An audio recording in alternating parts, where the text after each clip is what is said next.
CNN is reporting that police officials in Uvalde are giving them a hard time covering the funerals and other goings on in the town after the shooting. It is just extraordinary to me how they're getting away with this.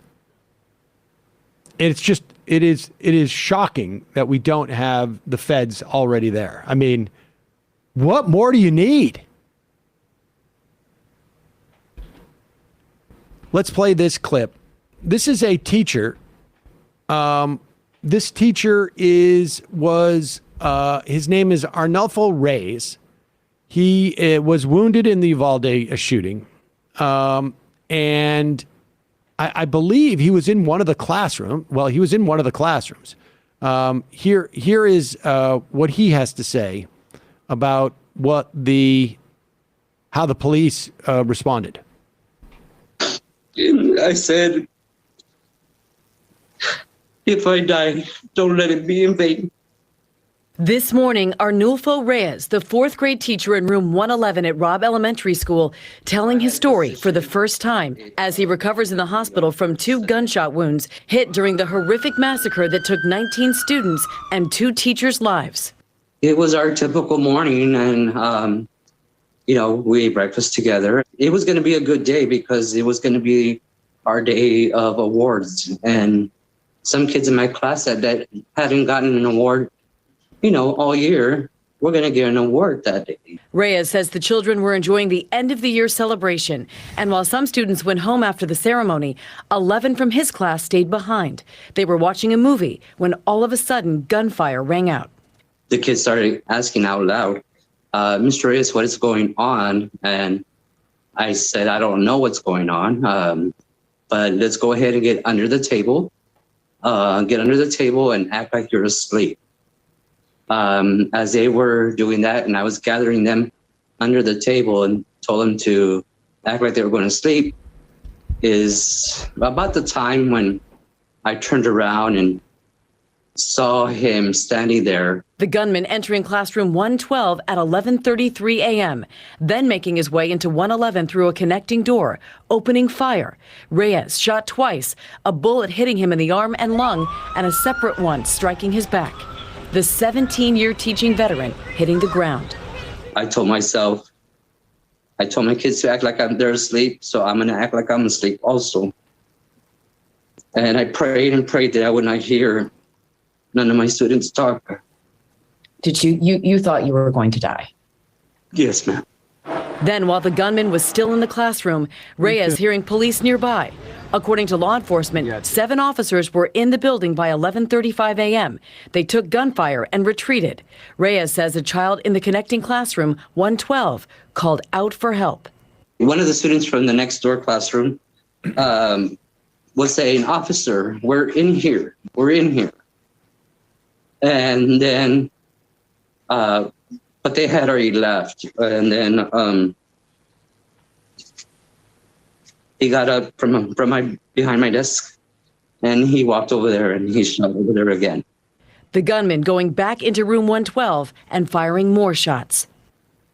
Reyes also says, after everything, I get more and more angry. You had a bulletproof vest. I had nothing. There's no excuse for their actions. I will never forgive them. 7 cops retreat. 7 good guys with the guns retreat. These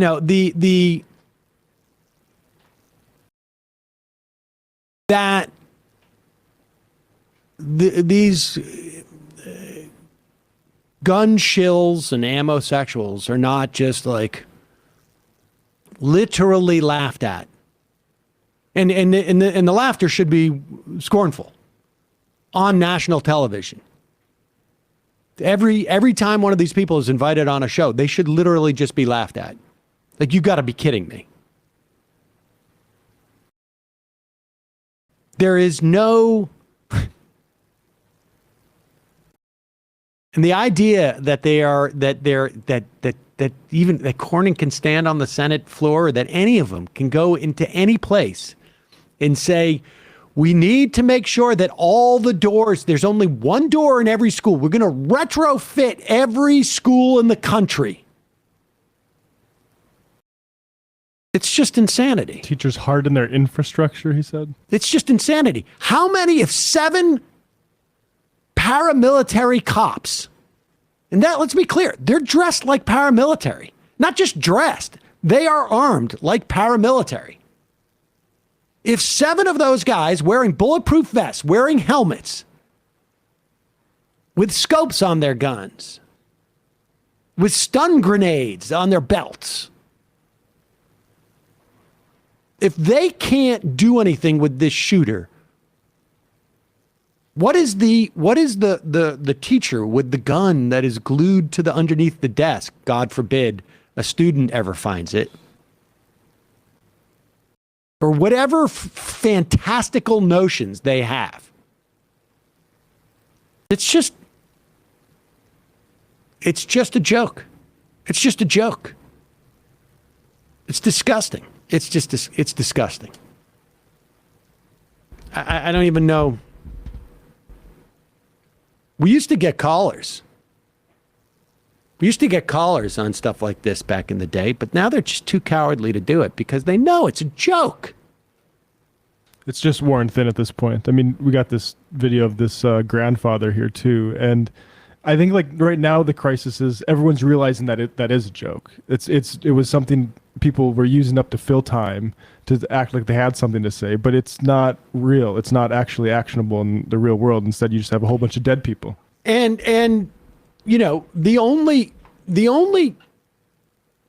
like rational conclusion that most Americans can have is that like the whole system's completely broken.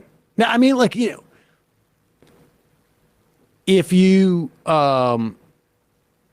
knew about the Princeton study from 2014, was it Giles? And I can't remember the two guys who did it, the 2 Princeton professors. You knew that, like, you know, the outcomes of any contested votes in Congress will always fall to the rich in this country to the extent that they're contested. I mean, there's plenty of other reasons why you could realize like this is completely dysfunctional, but this is just so obvious that like normies, you would imagine, are just saying that nothing can function in our government. If there is no way to respond to this, what's it going to take? Really stunning.